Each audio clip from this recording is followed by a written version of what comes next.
Hey guys, Zen here, and Year 10 is stacked. In Season 2, a full operator remaster, one of the best, with another operator getting what some consider a rework. In Season 3, an all-new defender with a never-before-seen gadget that will change this game in some super creative ways. And in Season 4, maps, reworked and modernized updates that will see the competitive playlist changed forever. Also, the full patch notes for next season have come out, and what they're doing with Ela, and by extension Zofia, is yet another nerf, and players are not happy with it. And yeah, T-Hunt is back. Guys, if you're wanting all the most recent updates, as well as everything you need to get into Rainbow Six Siege, then this is the video for you. Let's get into this. So first up, the Year 10 roadmap, and what a beauty she is. Kicking things off with our current season, and it's quite sad, admittedly. As you know, just Aura and her new weapon, the Reaper MK2, and a new battle pass. I've actually really enjoyed this season. It's been simple, but there is so much to come in Season 2 alongside the launch of Siege X. So then, as you can see in the big bright orange banner, Siege X is getting free access. Just about anyone can simply download the game and start playing 100% for free. It gets you Dual Front, the all-new 6v6 mode, and some of the more non-competitive modes in Core Siege. Now, we've talked a lot about the things that are new with Siege X, the 5 modernized maps, the destructible ingredients, the communication wheel, and it's all made it here. But the new content and changes start here in Season 2, which is officially named Operation Daybreak, and the absolute biggest update is the remaster to Clash. And guys, I think this could be hand over foot the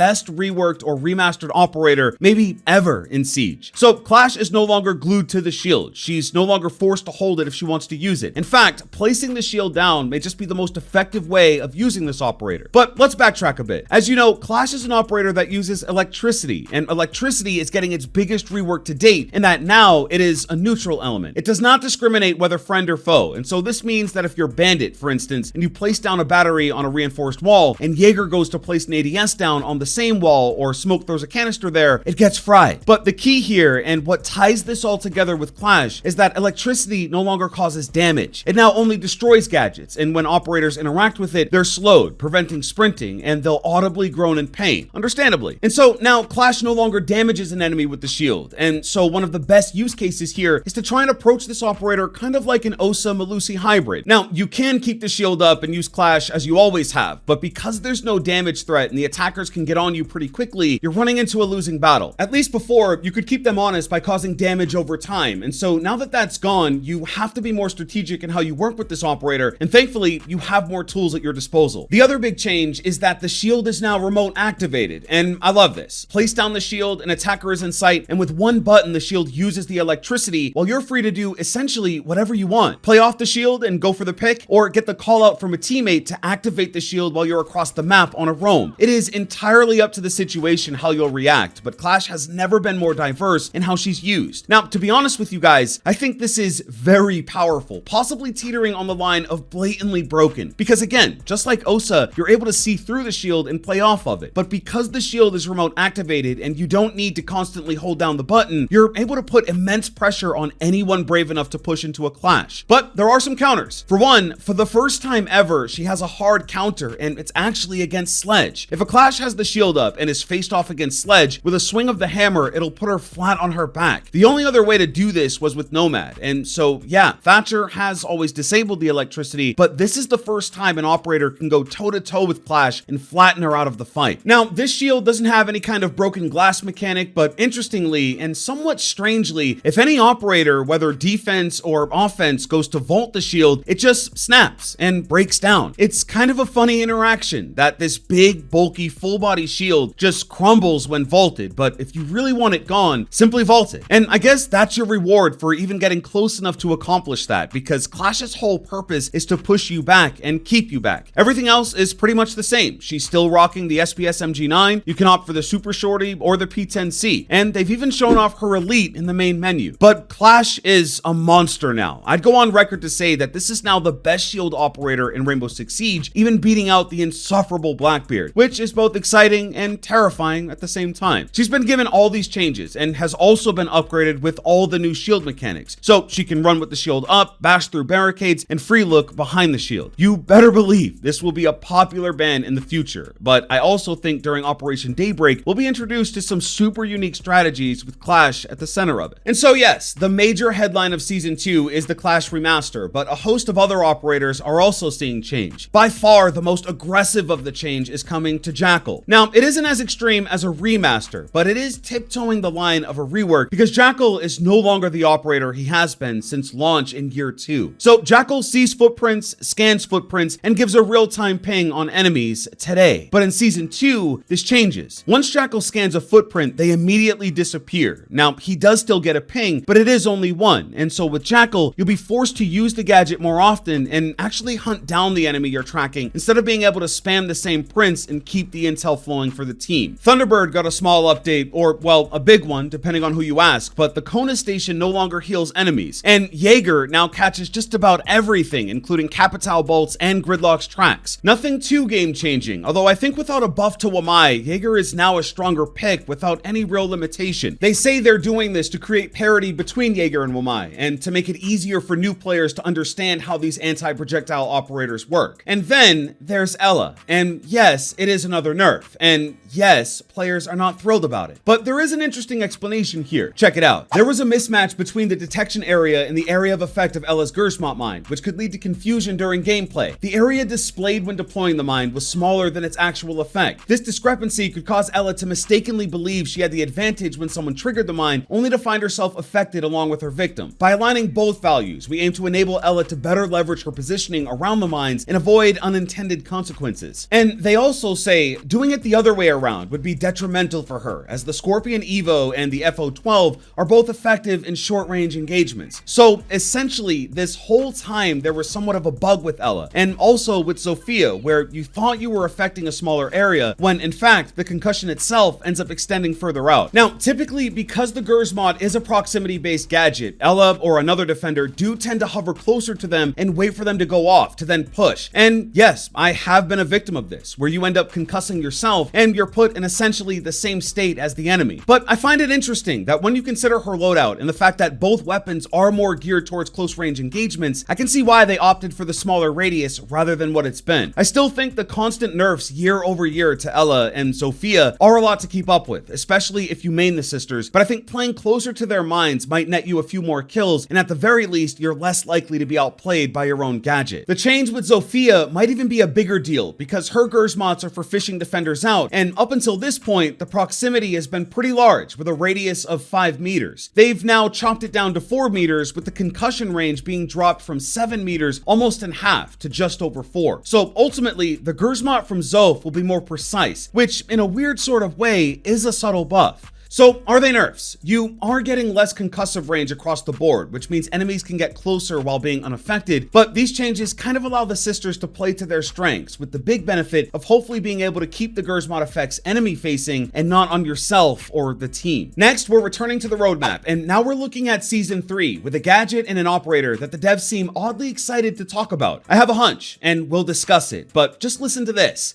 Roll it. He's a defender, he's from Switzerland, and we are anticipating some pretty insane plays to come from all of you when you get your hands on his new gadget. He's going to unlock your creativity with the way you defend. New weapon added to the arsenal of tools at your disposal, and this one fits so well with the destructive nature of Siege. It packs a punch. So the new operator in season 3 is, well, a new operator, not a rework or remaster. He's from Switzerland and he is a defender. In the past, they've never really released this much information on a new figure coming in a season this far out. And so this says to me that this is going to be a big deal. And they hit on a few key points. There is, of course, a new weapon with the operator, and they say it fits well with the destruction for Siege. The gadget will allow players to showcase creativity, and the weapon also packs a punch. And so for me, this will be the first defender ever to have the ability to hard breach. For the last 10 years, hard breaching has been an exclusive interaction for the attackers. In theory, it's almost the entire point for defense to not allow them to do this. And we've had operators release as recent as last year that have brought gadgets specifically to prevent the attackers from hard breaching. Defense relies on locking down a site and keeping attackers out, but in a lot of cases, especially now where getting a wall open has become more and more achievable with some of the gadgets added on attack, defense can sometimes corner themselves in the site as attackers make their push. We've all been there, where it's coming to the end of a round, a couple of attackers are still up, and they're headed through a breached wall, and there is no flank route, or it would take too long to make your way. way. And if you could just blow open a reinforcement and catch them off guard, you might stand a chance. We've also recently seen this coin flip on attack the other way with Raora. She's the first attacker ever to barricade up doorways, something that was entirely exclusive to defense up until this season here. And so I don't want to speculate too much. There's still really an endless amount of possibilities for what this Switzerland-based defender could do, but I like the idea. A defender with a gadget focused around creativity and a weapon that complements the destruction known in Siege that also packs a punch. Yeah, I think we're getting our first defensive hard breacher here. As for the rest of Season 3, the other big update is that Siege Cup will take place every weekend. So it'll obviously happen more consistently and give players more of a chance to compete. But it's Season 4, the final season here in Year 10, that has 3 standout updates, with one being something we haven't seen in a very long time. So as with every season this year, we'll see dual front updates with additional story content, balancing changes, and of course, a battle pass. But Season 4 will begin with our next operator remaster, and we know it'll be an attacker. What attacker though? It's been confirmed that it will be a Pathfinder operator. For those who don't know, a Pathfinder is a launch operator, essentially the initial 20 that came with the base game back in 2015. On attack, those options are Blitz, IQ, Sledge, Fuse, Glass, Thermite, Monty, Ash, Thatcher, and Twitch. It's been said that this operator is getting a refresh for today's Siege, and so I'll give you guys my 3 front runners for who I think it'll be. It's been 10 years, and all 10 of these operators still see playtime in today's meta. But for me, I think the operator remaster is coming to either IQ, Thatcher, or Thermite. Thatcher is my least favorite pick, and it's because so much change has already been made to Thatcher that I don't know how much more they'll be willing to do to him. Back in 2015, Siege didn't really have a 10 or 20-year plan, and Thatcher only countered like 5 gadgets, and again, they've done so much to keep him relevant, and I actually think Thatcher is in a decent spot. He's no longer the top banned attacker like he was year after year, and some of the most popular and effective ops of today aren't really affected by him. I'm looking at you, Azami. I think if anything, and the reason why he's here is that Thatcher's gameplay is dated. Just tossing this EMP grenade and disabling the surrounding gadgets feels pretty mundane. There's nothing super compelling about it, and maybe that could be a goal for the remaster, making Thatcher more exciting to play. That's an angle I could see the community applauding. IQ, on the other hand, feels like a safer bet here. An operator that does offer some usable utility, but is mostly picked for 3 speed and great guns. Now, for a long time, a lot of people have said that IQ should have a rifle-mounted scanner rather than the one that's on her wrist, and that's always been a viable upgrade, and I think this operator would benefit from it. But would a change like that feel fresh in today's meta? Is it only about where the scanner is that would bring IQ more value? In today's meta, I just think the scanner is kind of lost in the days of old Siege, where you didn't know anything, and having it out could help you spot that one-hit kill Capcan trap or that default cam that you didn't know was there. Today, she feels more like a buff to the Ping 2.0 system rather than an operator with a unique gadget. Now, don't get me wrong, there's still definitely use for IQ, and seeing and pinging electronic gadgets for teammates can be clutch, but I think she just needs more. Maybe an all-new gadget that does something totally different. Blackbeard changed dramatically from his initial concept, and so I'd like to see a similar approach with this remaster over what's been done with Clash. Then there's Thermite, still my favorite hard breacher, and I'm being sincere when I say this, but Ace has won. Ace is picked more than Thermite. Ace has a better gun than Thermite, and Ace can technically open more holes than Thermite can. Now, there is nothing like getting that full wall open after Thermite does his thing, but is it time for change? Is it time to build Thermite up and dethrone Ace? Is the newer, flashier operator just ahead in this race and nothing can be done about it? I mean, I also think the secondary hard breach charge has hurt Thermite more than the other hard breachers because of how available it is, and so this is a pick I think maybe could use a refresh and maybe could be made to better suit today's Siege meta. But is it a requirement? No. Is it even necessary? I'd say for some,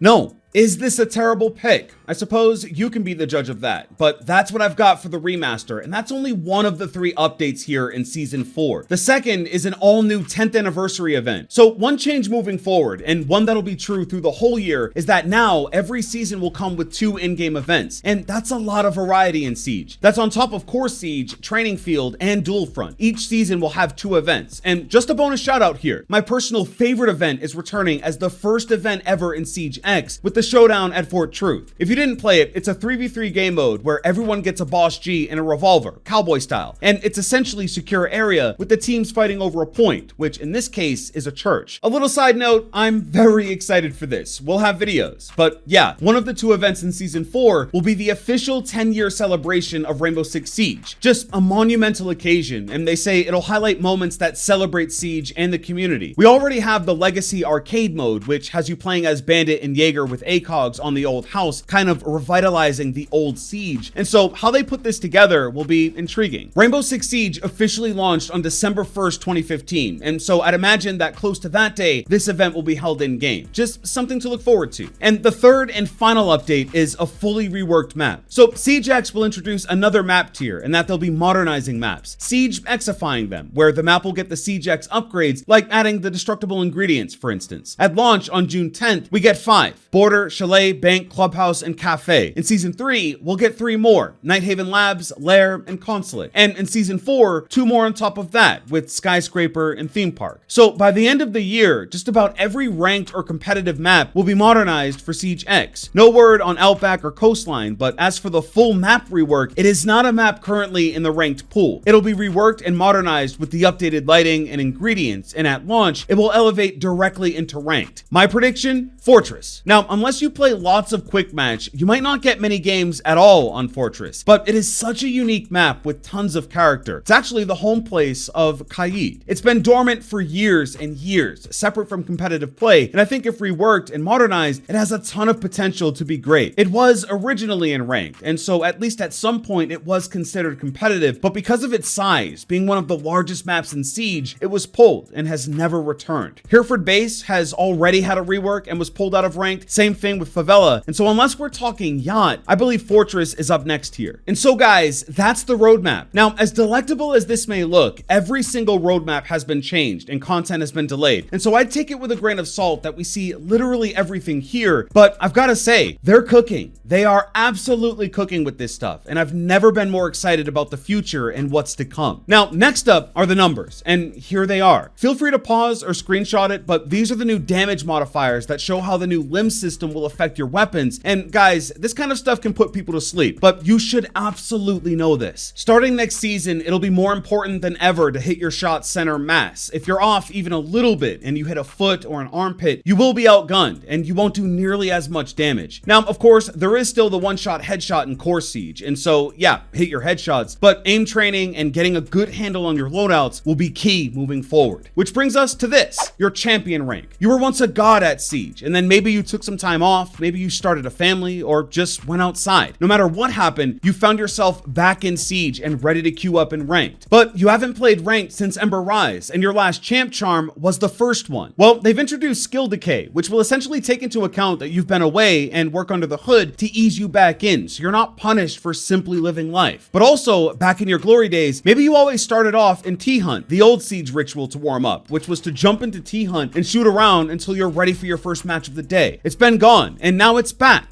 Kind of. There's a new field training that allows you to beef up the AI and play against bots that will shoot at you, run and hide from you, and set up sites to challenge you as you train. And for a lot of people, this is T-Hunt 2.0. Like, that's mostly how the bots worked back then, but the devs say they've introduced player AI that has learned how a real enemy player would behave, and they've replicated it. And so, if you have taken some time off or are just returning, these two systems will help work you back into Rainbow Six Siege. Now, if you are coming back, use my code. Code ZEN in the Ubisoft store is always appreciated, and more on that to come soon. Some pretty exciting stuff. But that's it, guys. The best bits of what's coming to Rainbow Six Siege. Leave a like, get subscribed, and I'll catch you in the next video. Hey, I'm out.